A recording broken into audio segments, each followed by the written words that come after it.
Hello guys, ফিরে এলাম আবার একটা ছোটোখাটো মিনি ব্লগ নিয়ে। তো আজ যাচ্ছে আমার মেজো দিদি বাড়ি। আর আমার মেসি বাড়ি কিন্তু আমাদের বাড়ি থেকে মাত্র 10 মিনিট লাগে সাইকেলে করে যেতে। আর তোমাদের কাদের চুল পড়ার সমস্যা হচ্ছে সেটা অবশ্যই কমেন্ট করে জানিও, কারণ আমার মাথা দিয়ে প্রচুর পরিমাণে চুল হচ্ছে। কী ব্যবহার করবো সেটা আমি বুঝতে পারছি না।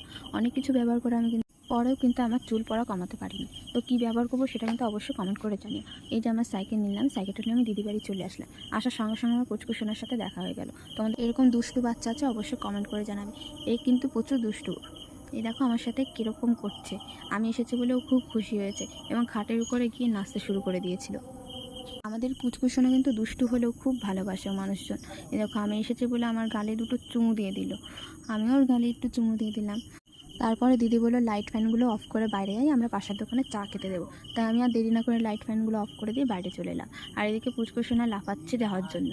আমার কিন্তু ওর পেছনে লাগতে খুবই ভালো লাগে। তোমাদের এরকম ছোটো বাচ্চার পেছনে লাগতে কেমন ভালো লাগে আমাকে একটু অবশ্যই জানাবে।